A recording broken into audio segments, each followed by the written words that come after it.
Hello everyone, welcome to chapter 6 part 2. Today we are going to be discussing some more about the second law of thermodynamics. So we're going to be picking up with section 6.4 in chapter 6 on page 283. But quickly before we do, we're going to be reviewing the Kelvin-Planck statement. As you can see, when I took thermodynamics, I really spent a lot of time understanding the concepts of this section, making notes, highlighting areas in my book, and I encourage you to do the same thing. A lot of these equations can be kind of theoretically difficult to comprehend. There's a lot of moving parts, literally, and there's a lot of nomenclature, subscripts, and it can be very confusing. So I encourage you to read it, digest it yourself. Make sure you're following along well with my notes. But to get started, we're going to be looking at chapter 6, part 2. Chapter 6, part 2. And this is going to be starting with the Kelvin, as in the Kelvin scale. Same person, Kelvin-Planck statement. There are two main statements in this chapter that dictate kind of the rules of the game. The first being the Kelvin-Planck statement, which is on page 283. And this statement says, converting heat to work requires wasting some heat. There's a lot more words in the text, but essentially this statement is saying if you want to make work from heat, you need to waste some heat. We know this to be true from part 1, where we see power plants, they have to waste some of the excess heat energy. So the Kelvin-Planck statement summarized says converting heat to work requires wasting some heat. Converting heat to work requires wasting some heat. All right. An example of a way that we convert heat to work or work into heat or vice versa, we already talked about before with the example being a heat engine. We talked about this in part 1. Now we're going to be talking about refrigerants and heat pumps. Starting with section 6.4, zoom in a little bit here so you can see. All right, so section 6.4, 6-4, this is on refrigerants. My dog is making all sorts of noises. Refrigerants, refrigerators, and heat pumps.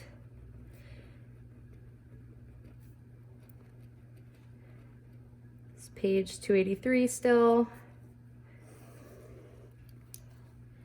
And here we're going to be working with first refrigerators. And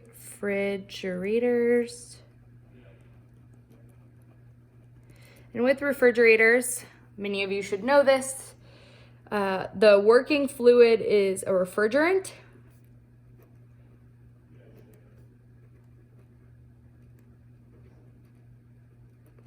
Such as R134A that we've worked with a lot in the steam tables.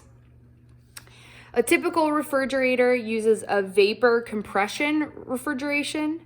So typically, vapor compression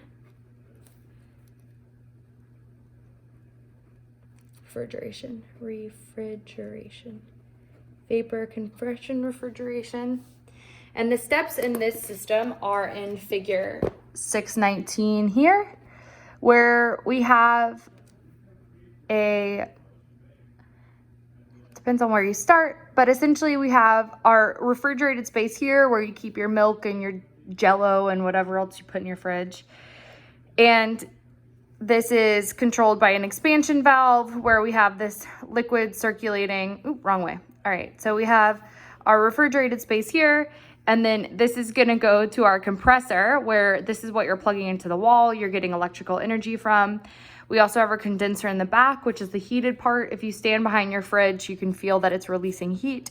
So this is releasing heat to the surroundings, such as the air in your kitchen. And then we're controlling the flow of this refrigerant through an expansion valve, back through the fridge to a compressor, around in a circle. So there are 4 steps to this cycle. We know in this chapter, all of these systems work on a cycle. So here we have our first cycle being the compressor, where we have work coming in, such as when you plug it into the wall. Then we have a condenser, and this is where we have heat that's coming. It's our high temperature heat, so typically it's going to be going into the room, your kitchen, or a lab space. We also have an expansion valve.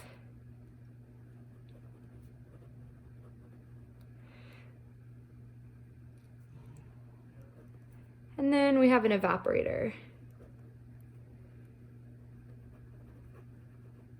And this is going to be our low heat. These are displayed in figure 619 on page 284.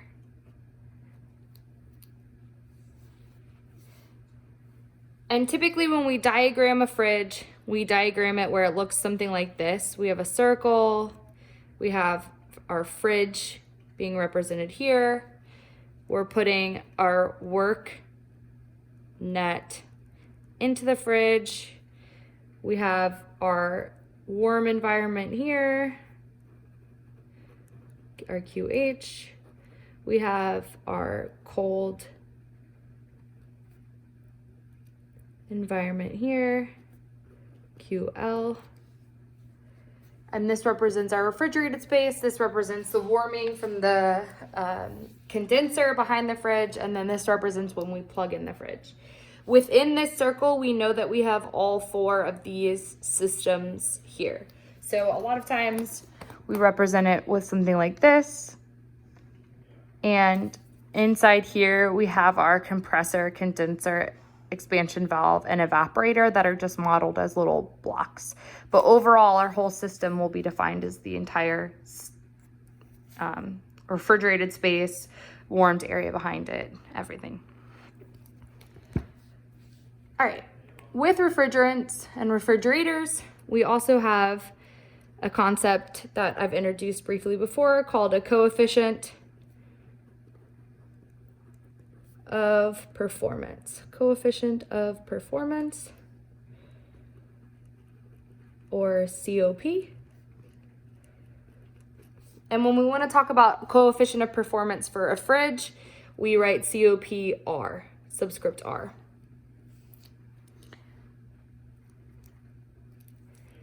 So our coefficient of performance here, it's going to be similar to our efficiency. Similar to efficiency.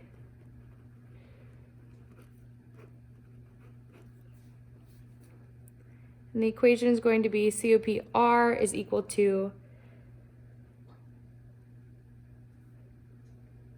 our desired output over our required input. Our desired output for a fridge is going to be our cooled space.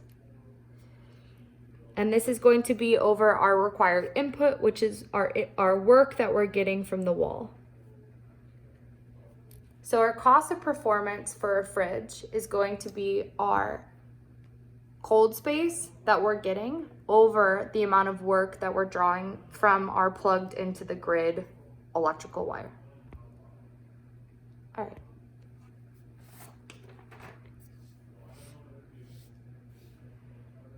This is summarizing refrigerators and how refrigerators work.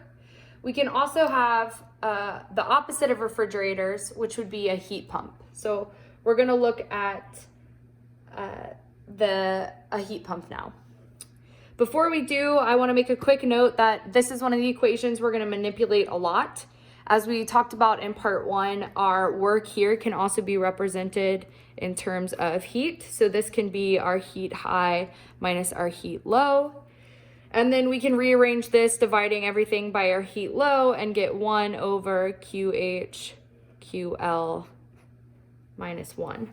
And this is on page 285 in your book, where they talk about these different COP, cost of performance equations here. All right, moving on to heat pumps. Heat pump. So a heat pump is essentially the opposite of a fridge. Opposite of refrigerator. And this means that it transfers heat from a low temperature medium to a high temperature medium. Transfers heat from low temperature, medium to high temperature.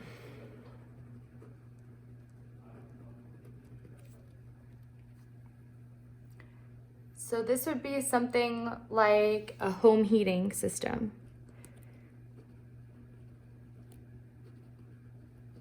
I know we're not too familiar with that in Florida, but a lot of people are still currently heating their homes in March, even though we're seeing 85-degree days. Okay, with a heat pump, we're gonna model our system very similar to how we modeled a fridge, except in the reverse. So figure 622 on page 285 shows here, we're bringing cold, transferring it through our heat pump system, which is again going to be a systems of compressors, condensers, expansion valves, evaporators, and we're gonna be transferring this into a warm environment, so a warmer temperature environment. So instead of this directionality, we have this directionality. All right, and that was on page 285, figure 622. Figure 622.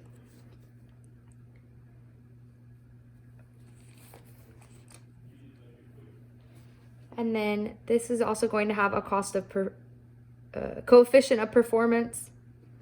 Coefficient of performance ratio, which we're going to represent by HP. We have coefficient of performance for refrigerant sub R, coefficient of performance for heat pump sub HP. Seems logical. And instead of our desired output being a cool environment, our desired output here is a warm environment.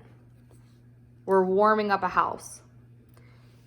And then this is once again going to be over our required input, which is just the amount of work that is required to be put into the heat pump. Once again, we're able to rearrange this to replace our work net in with the difference in our heat, rearranging and dividing everything this time by our high temperature value, our high heat transfer value, 1 minus 1 over QL divided by QH, which you can see the relationship to our coefficient of performance with the refrigerant. So this relationship here, our coefficient of performance for a heat pump is equal to our coefficient of performance for refrigerant plus 1. That's the relationship between these coefficient of performances. This is equation 6-12 on page 285. If you need some additional information about how we got that equation. So equation 6-12, page 285. All right.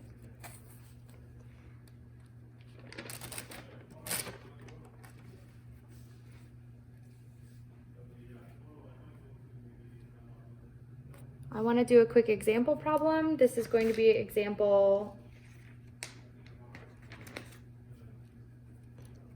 6-4 on page 288 here. So example 6-4 on page 288. It's an example of using a heat pump to heat a house. So using figure 6-24. All right, so this is going to be example problem 6-4, example 6-4, and this is page 288. Page 288. And this is heating a house by a heat pump. So for this problem, a heat pump is used to heat a house and maintain it at 20 degrees Celsius. A heat pump is used to heat and maintain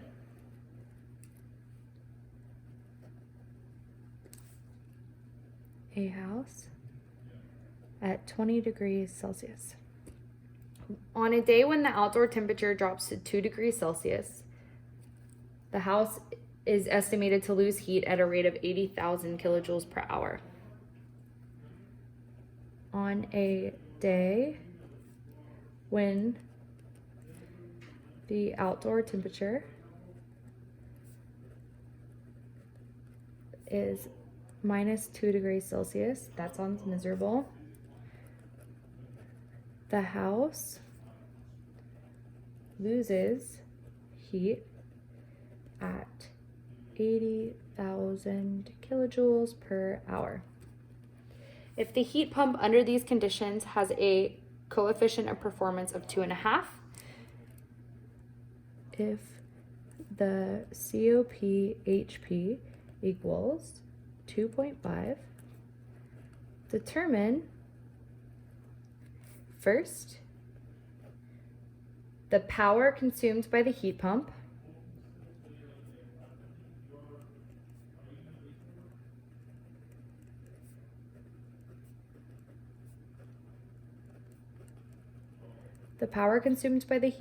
and then B, the rate at which heat is absorbed from the cold outdoor air. The rate at which heat is absorbed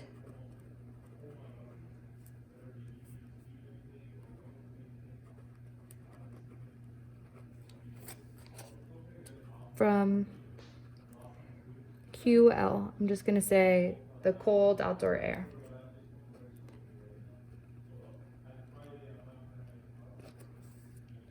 All right. So we are given a few hints about how to solve this problem. The first being that the temperature is being maintained. So we're assuming that the heat pump is operating in a steady condition.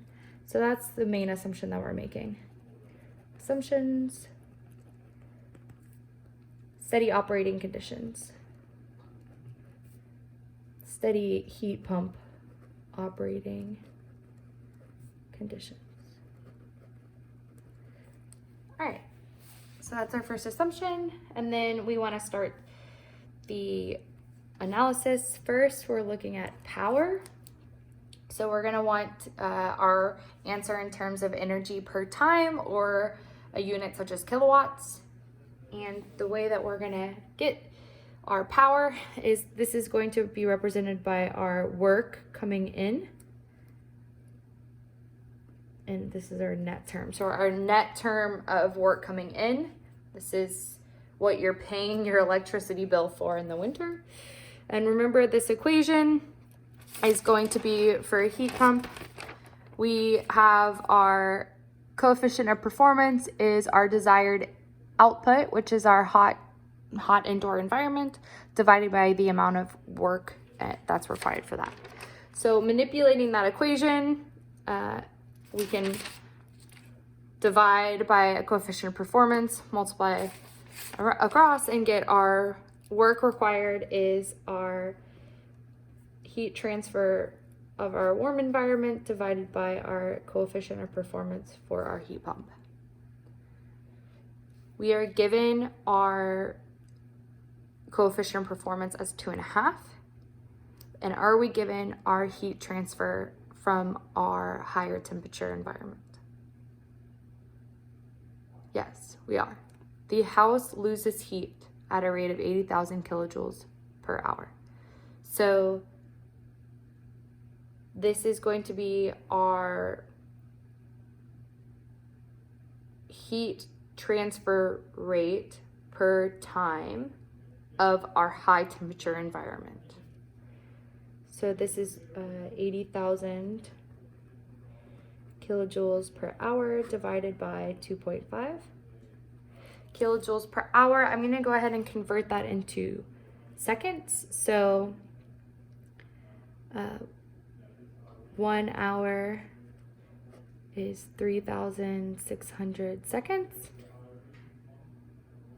And then I will have my units in terms of kilojoules per second, and I know that 1 kilowatt is equal to 1 kilojoule per second. So 80,000 divided by 2.5 divided by 3,600 will give me about 9 kilowatts. Or 32,000 kilojoules per hour if you don't want to convert all the way to kilowatts.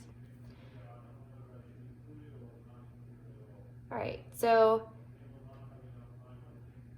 this is our required power consumed by the heat pump, assuming that we're losing this amount of heat per hour and that our coefficient of performance is this value, 2.5. All right, for letter B, we want the rate at which heat is absorbed from the outside colder air. Once again, equation manipulation. We know that our work net in is equal to our higher temperature heat transfer rate minus our lower temperature heat transfer rate.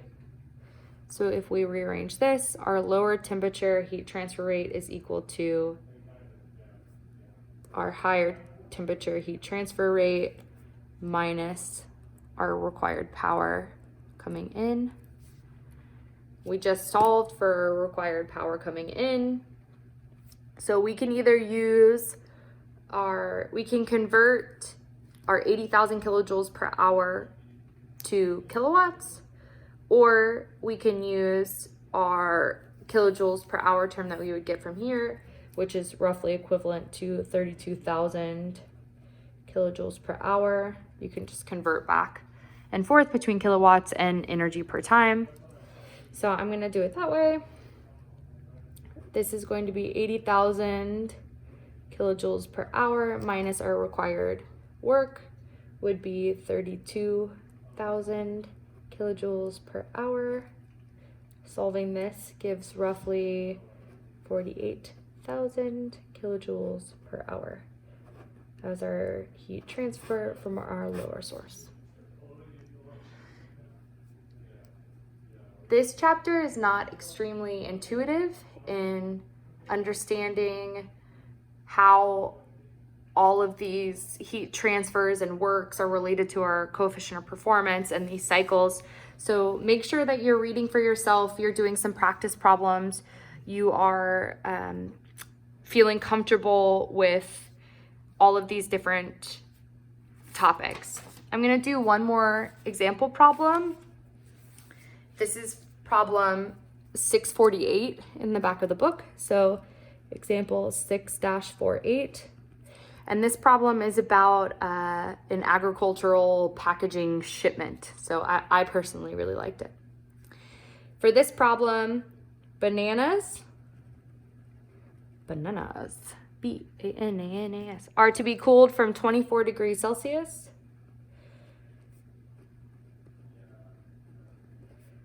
Bananas are to be cooled from 24 degrees Celsius to 13 degrees Celsius at a rate of 215 kilograms per hour. 215 kilograms per hour by a refrigerator.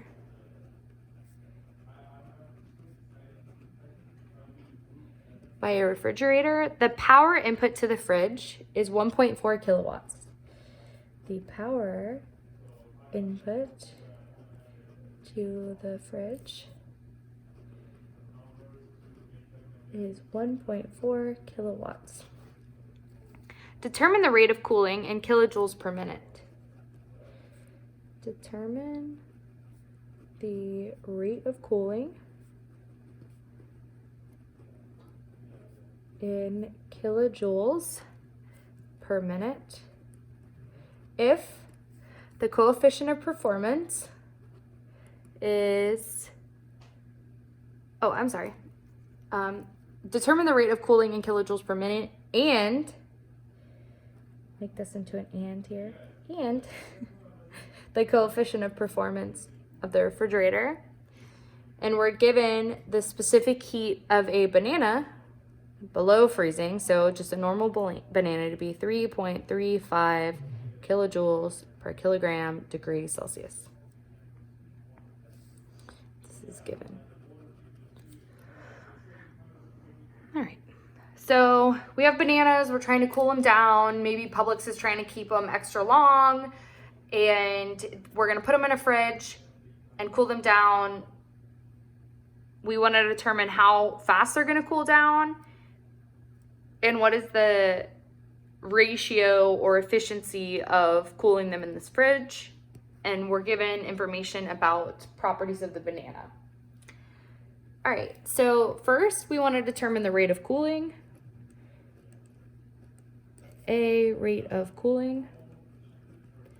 So rate of cooling, this is asking us for the rate of our cooler temperature, Q sub L. One thing that we know about this rate of cooling is that this is going to be directly related to our earlier equation for some of the heat transfer equations, where we have this rate of cooling is equal to our mass transfer rate, our specific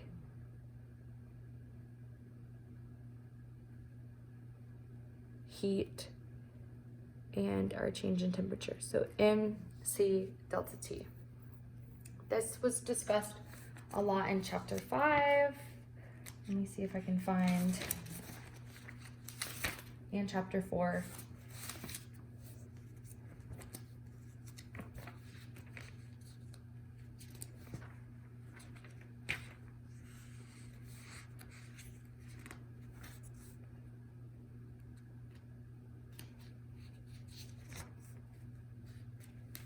All right, so if you recall from chapter 4, some of these main concepts were our heat transfer rate is equal to MC delta T.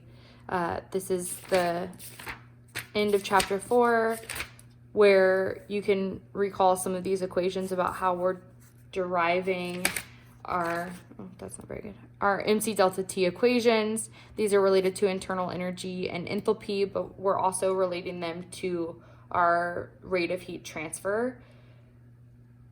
And we did several example problems with this in chapter 4. MC delta T. This was on your last quiz. Make sure you feel very comfortable with this equation. It's a favorite of the FE, and it's a favorite of thermo overall. All right, so our rate of cooling is going to be equal to the mass transfer rate of cooling times the specific heat times the temperature gradient. We're given our mass transfer rate to be 215 kilograms per hour. Kilograms per hour. We're given our specific heat as 3.35 kilojoules per kilogram degree Celsius, and our change in temperature to be 24 degrees minus 13 degrees Celsius. We want to convert our hours into minutes because we are asked to give our answer in kilojoules per minute. So we want to multiply this value by 1 hour over 60 minutes. And solving this gives us an answer of 132 kilojoules per minute, roughly.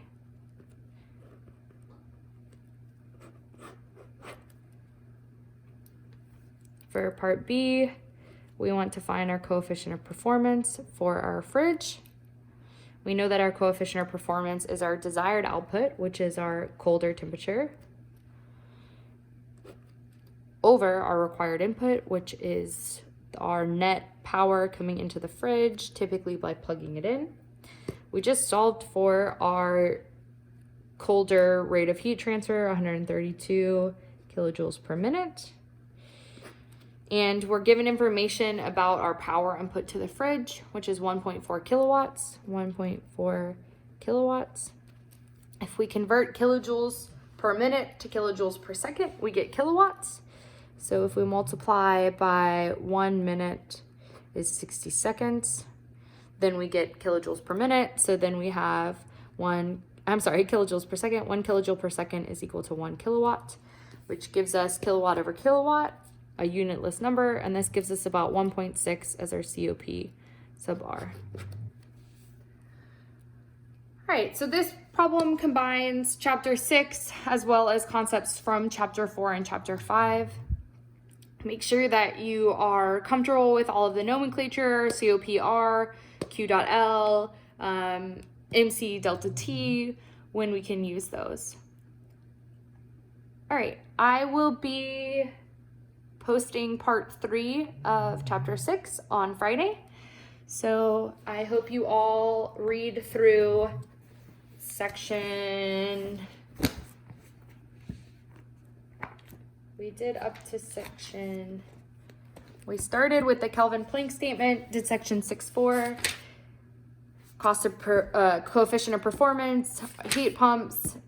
We skipped example 6.3, you can work it yourself. We did example 6.4. We're gonna start on page 288 with the Clausius statement on Friday. So read through example problem 6.4 on page 288. All right, have a great day, everybody. I'll see you later.